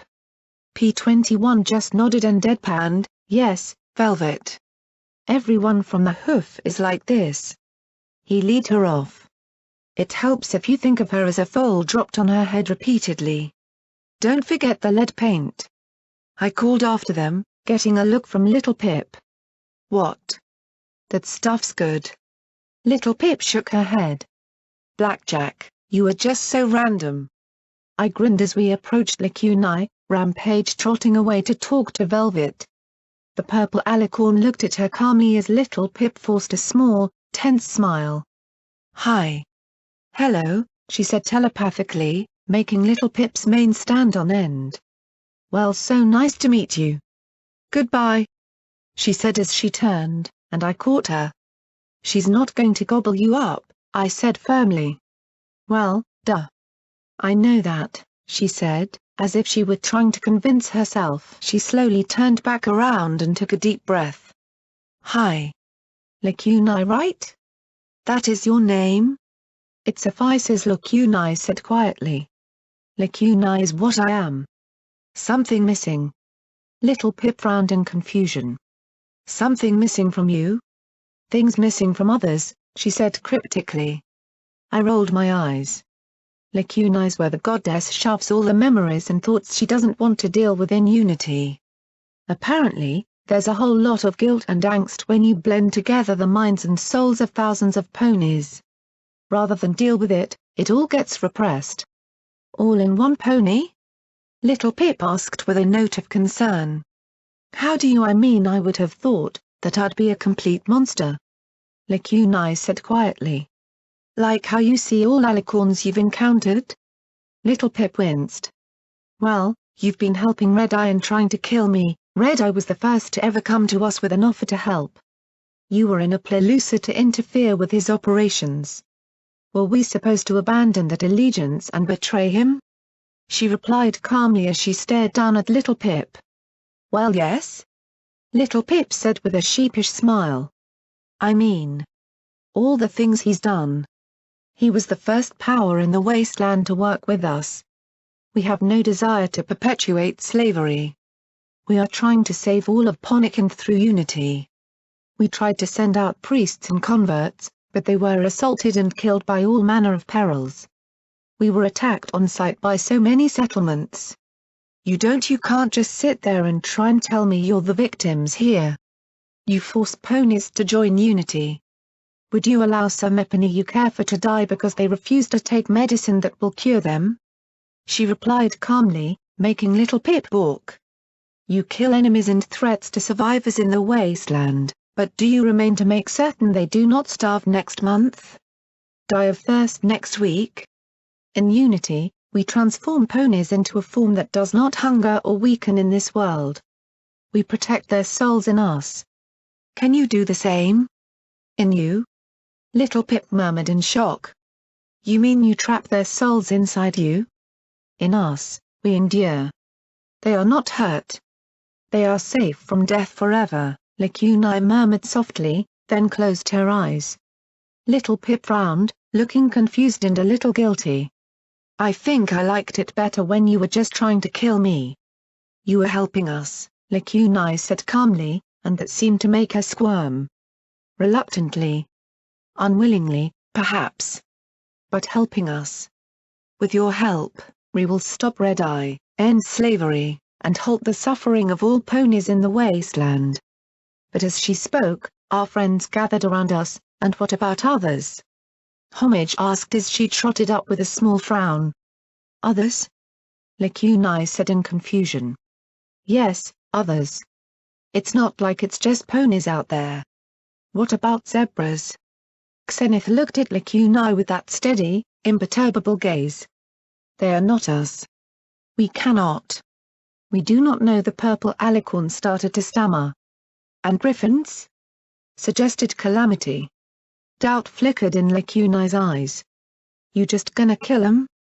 We would rather. It is not. You don't understand. And hellhounds? Velvet Remedy asked as she joined in as well. I blinked at that and Calamity groaned softly. Weren't hellhounds some kind of monster? But then, weren't alicorns? And dragons? Asked Rampage. I'm pretty sure there's still a few of those around. You gonna be able to dip them into Unity as well? And ghouls? Piped up Scotch tape with the phoenix standing on her rump. I looked at her with a smile, and she flushed. What? Harpica and those other ghoul kids were nice. Little Pip looked at all of us backing her and smiled before she looked back at Lekunai. That's why Unity's just not enough. It's not enough to save just ponies by turning us all into alicorns. We have to fix this world. We have to do better, I said quietly. No one person, no one goddess can do it all themselves. Then Lekunai sighed as well. We liked it better when you were dropping boxcars on us too. Then her eyes turned hard. We will save what we can, how best we can. We shall thrive in this world. Remember our accord, and then you will learn the peace that comes through unity. She thundered at all of us. Little Pip drew Little Macintosh, but I shook my head hard. Lekunai shuddered and sighed. My apologies for that. Little Pip put the revolver away, looking on in concern. Are you all right? She hoped to convince you. To truly convince you. She did not expect that, she said as she slumped against the wall. Now she's feeling shame and doubt and questioning herself. She is? Velvet asked in astonishment. Then maybe, but Lekunai sniffed softly and shook her head. She's stuffing it all into you, isn't she? I asked as I knelt beside her. Lekunai nodded silently and I cursed the coward. You mean anything that might convince her to change her mind is being put into you? Velvet asked softly. All that remains is the certainty of the correctness of her course, Lekunai said as she looked at Little Pip. You know she plans to force you into unity when you uphold your end of the bargain? The little unicorn swallowed hard and then gave a grudging little nod. I figured she'd do something like that. And you have a plan to stop her? Lekunai asked as I saw, for the first time, tears in my friend's eyes. Little Pip stood there for the longest time and then gave a single jerky nod. Lekunai gave a small smile as she closed her eyes. Good. The party was pretty well done after that. Calamity and Velvet trotted out. I wasn't tired, but then, my body didn't do tired anymore. I wondered if this was how Harpica and Ditsy felt all the time, this stillness within. I wasn't hungry. Wasn't thirsty. Couldn't detect myself breathing. No heartbeat. Was I really still alive at all? I trotted to the window and looked out at the darkness. Red Eye's forces had withdrawn. Whatever Little Pip had said on the radio had convinced him. Quite a party, Little Pip said as she trotted up beside me and looked out as well. Looks like it worked whatever we did, she said with a small expression of confusion. You did it. I was just backing you up, I said softly as we both stared out at the night. Your mind-reading enemy is the goddess, isn't she? Little Pip looked down at her hooves and sighed, then nodded. See, the Blackjack Express would arrive eventually. I closed my eyes. Should I tell her about the Enervation ring? Should I try and talk her out of it? Help her? Warn Lekunai? I tapped my head against the thick glass window. I couldn't deal with this now. Why couldn't it all be simple? It was never ever simple. I wasn't sure I could tell you earlier. Now I'm not sure what I had planned exactly. It's all muddled up. I sighed, wishing I could tweak my own memories as well. Simple ponies like me were not meant for brain-perplexing problems. Be careful with that memory manipulation stuff. Tried it on Scotch to remove some horrors. Didn't work too well, I warned as I looked out at the night and the few lights that filled it, distant and dark like the black beyond the stars. I sighed. And I know you're not going to like this, but the goddess knows about gardens. What? She asked as she stared at me in horror. How?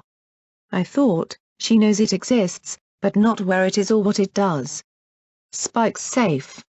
And I'm so brain damaged look you know I will never pick it up. But you should know the goddess thinks that it might be able to be well repurposed. Repurposed? How? Then her eyes went wide. You mean instead of purifying she could use it to contaminate everything? I said with a nod. That's about how I felt when Lacuna let it slip. The goddess could use gardens to pick up where the bombs left off. Little Pip groaned as she buried her face in her hooves. Well, bombs plus taint, I suppose, I amended as I patted her shoulder.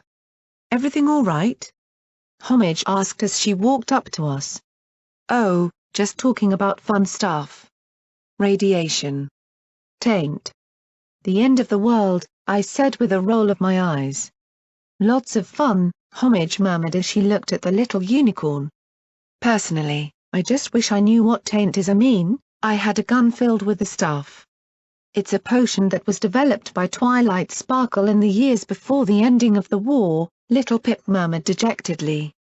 Twilight Sparkle used it to create alicorns. It was her last act before the bombs fell. There were huge vats full of it in Moripony, and the diamond dog warrens underneath Pleasant Valley were full of rejected batches.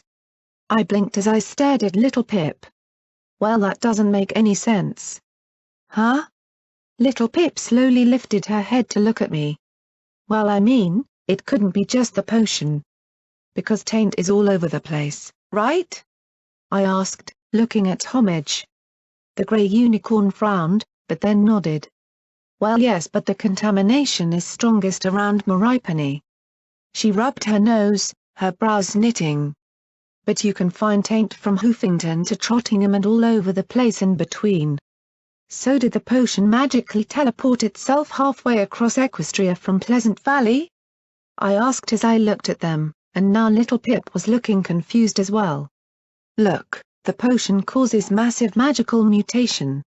I don't know how it got so scattered, but it must have somehow, Little Pip said with a frown. But the old Blackjack Express was wheeling along for once. Except Twilight made a spell to neutralize taint before she completed the potion, right? Why would she create a neutralizer spell for her own potion she hadn't even completed? Little Pip's frown faded as she nodded. I felt a 5-watt bulb alight in my brain. So whatever taint is, it can't be the potion, or rather it can't be just the potion. Maybe, I don't know, Little Pip said with a frown. It doesn't quite add up. Twilight must have had some hint though as to what taint was and how to stop it before she made the potion something. And so she made a spell to remove it. Then she used that something to make her alicorns. I clopped my hooves together. Maybe, Little Pip said with a sigh as she rubbed her chin. Then she frowned. Ugh, I hate mysteries. You're telling me? I laughed, and got a smile in return. Glory trotted up as well with a smile. Everipany was starting to head for the elevators. P-21 carried Scotch on his back, and I felt a warm and fuzzy feeling in my magical blood pump thing. We started to drift over as well. You know what sucks? I'm probably going to have to erase everything that happened tonight in the morning, Little Pip said with a sigh as the four of us filed into the elevator. Well, Homage said with a mysterious little smile as she pushed the button and the doors slid shut. Best make it a night worth forgetting. It was very late or really early when I pulled myself from the sweaty sheets, listening to the snores, marveling in the simple music of unregulated breathing. I felt good, not just content or pain-free, but good.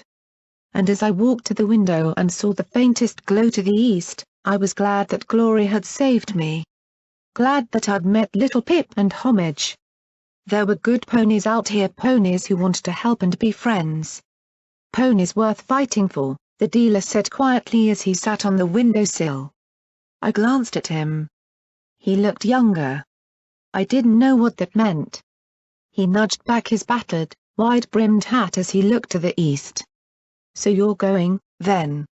You knew I would, I replied quietly. I knew you would, he rasped as he shuffled his cards. But Semepone needed to give you a choice even if it's one you could never make. Thanks, I replied, sincerely. I heard steps behind me, and he disappeared from view. Who were you talking to? Glory asked softly as she hugged me from behind, snugging her legs against my body and sheltering us both with her wing. Just me crazy, I said as I leaned back against her, thankful for every inch of my hide that wasn't metallic. I still smelled her in my nostrils and tasted her on my lips, and when we kissed it was the sweetest flavor ever. Finally, I pulled away. Thank you for last night. I wasn't sure you'd want to do it not after what happened on the boat, Glory said in a soft, scared little voice. You mean when I was raped? It was a curious word. I would have thought that I'd flinch or something. But it was more like a lead weight on my mind, compressing my feelings under its subtle, heavy load. She nodded.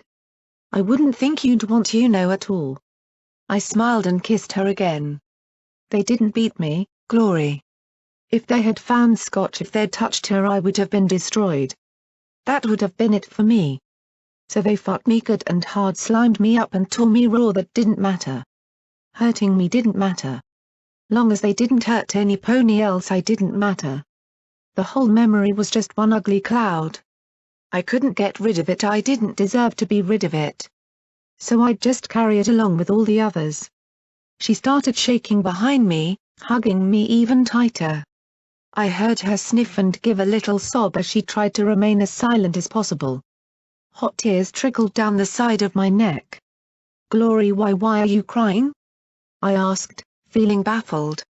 I'd just told her it was okay, because you won't. She said in my ear, muffling herself with her mane. You matter to me, Blackjack. You matter to so many ponies and you died. You were hurt. You sweet Celestia, why are you so convinced you deserve to suffer? You paid for 99, okay? You've paid for everything.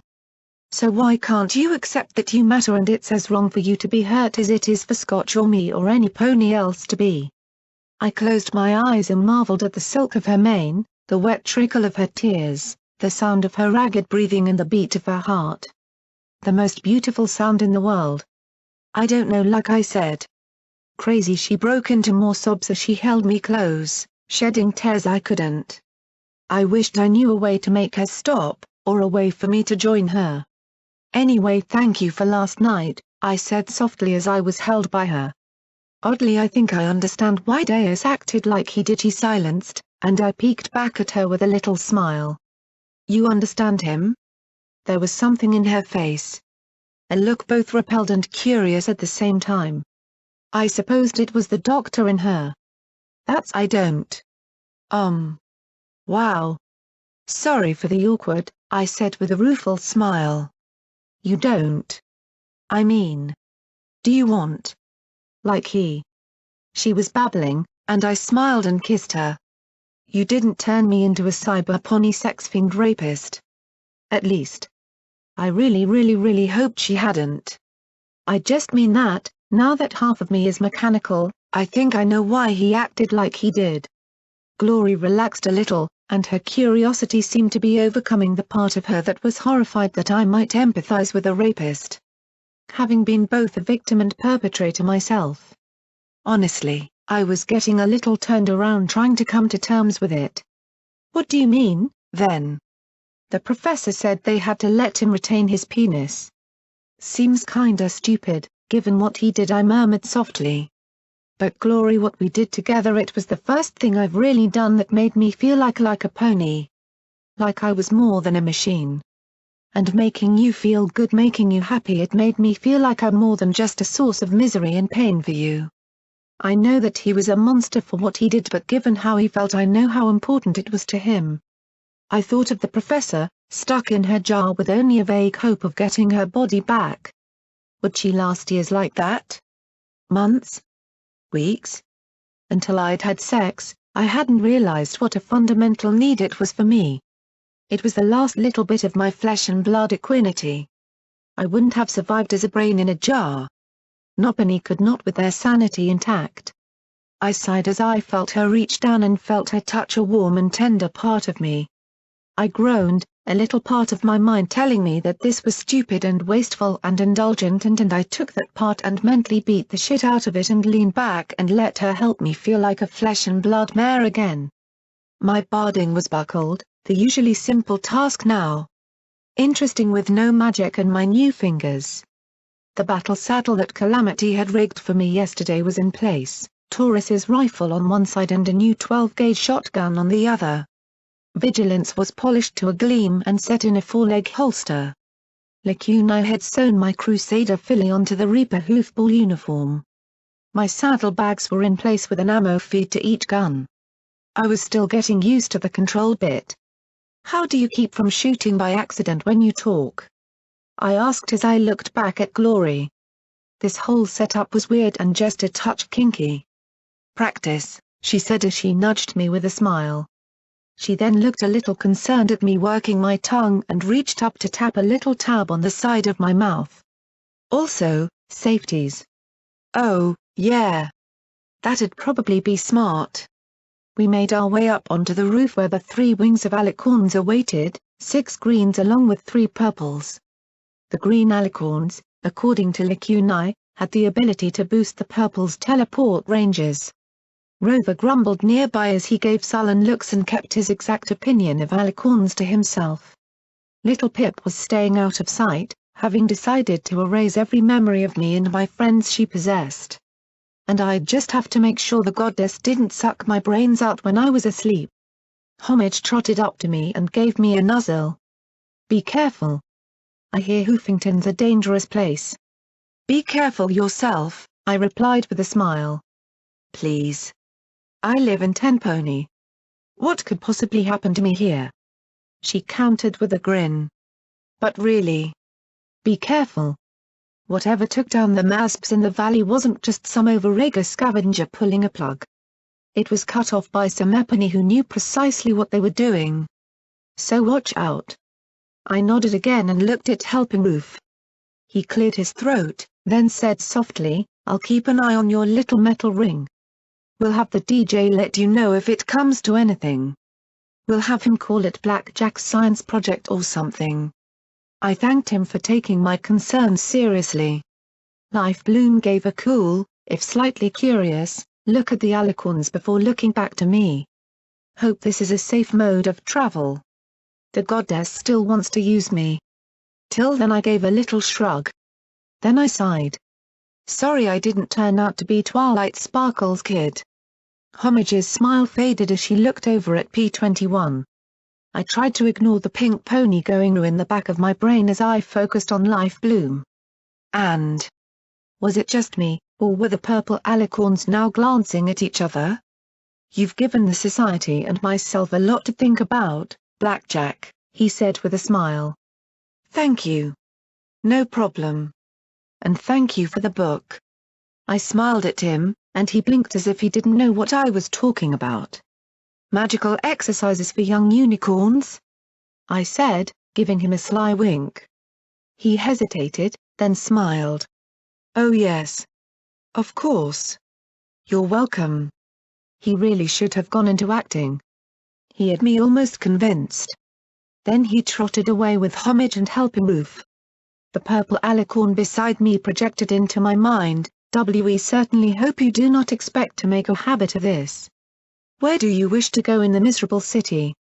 I looked at all my friends, new and old, and smiled. "Home." The world disappeared in a purple flash. Footnote: maximum level reached. Author's note: I'd first love to give thanks to KKAT for creating Fallout Equestria and to Heinz, Bronode, and Snipe Harmster on making this something worth reading. I'd also love to thank my readers and their comments. This story is now longer than the original Fallout Equestria. I'm really sorry about that. You'd think 600,000 some odd words would be enough to tell one story. I'd also love to give special thanks to Swift.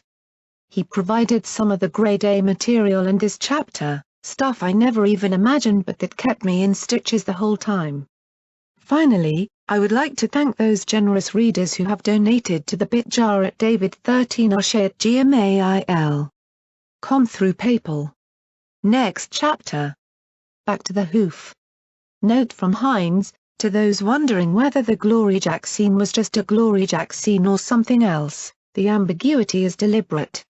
I personally prefer to think that it's just the two of them, but Somber wanted the readers free to make up their own minds. I write this note because there's been some confusion in the comments as to whether the ambiguity was deliberate or bad writing, and I certainly don't want people to think that PH is badly written.